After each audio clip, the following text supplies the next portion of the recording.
On Friday, most Democrats and people who've been paying attention to the Trump administration were celebrating the fact that Steve Bannon, the former Breitbart executive, was fired from his position in the White House.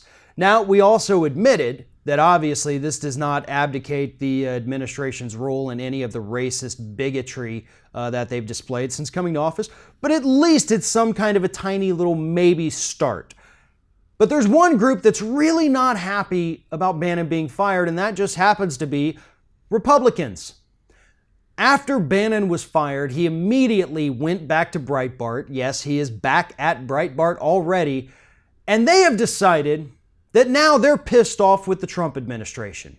And in spite of the fact that both Trump and Pence were tweeting out on Saturday morning how much they love Steve Bannon and we thank you for your service and oh, please don't spill any of the secrets you know about us. They may not have said that last one, but that is basically what their "we love Steve Bannon" tweets were all about, right?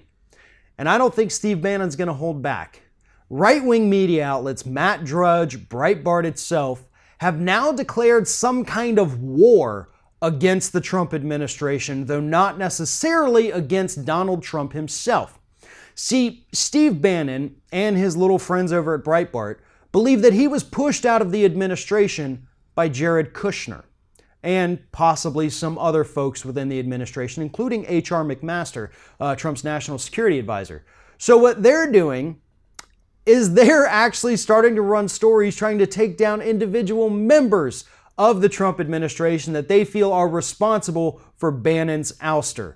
H.R. McMaster in particular, this past weekend, Breitbart already ran a story saying that he was a Koran-kissing terrorist sympathizer, and one can only imagine what they're going to end up reporting about Jared Kushner once they finally get that ball rolling.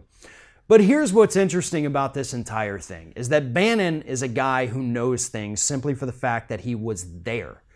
There's a lot more that he could reveal without having to resort to these lies like they're telling about H.R. McMaster and the inevitable lies that they're going to tell about Jared Kushner. Bannon knows the truth. Bannon knows things that probably could take these guys down that actually have a little bit of credibility to them. But Breitbart is so ingrained in that whole fake right-wing news media niche that they won't bother reporting the real damning things about these people because they know that their audience can't understand it. So they have to make up these outlandish lies that their little base will eat up like candy, and that's how they're going to keep people loyal to Breitbart and not to the Trump administration. And at the first sign of weakness from the Trump administration, which Bannon has already hinted at, Breitbart is going to go at Trump with full force. Bannon admitted shortly after being fired in an interview that the White House that we had hoped for, the one that I was a part of, is gone now. The Trump presidency is over as we know it, is what Bannon said. He was specifically referring to the policies that Bannon and the Breitbart crowd brought to the White House, but I think we all know what he really means. He's waiting for Donald Trump to slip up, to screw up, to break one single promise to that alt-right Breitbart base.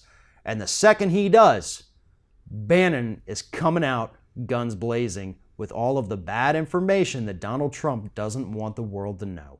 If you're thinking about subscribing to our channel, I strongly encourage you to do that. But if you're not thinking about subscribing, I would encourage you to start thinking about it, and then once you're thinking about it, actually go and do it. You can see the subscribe button right there on the screen, or if you're watching on a different platform, go to youtube.com/theringoffire.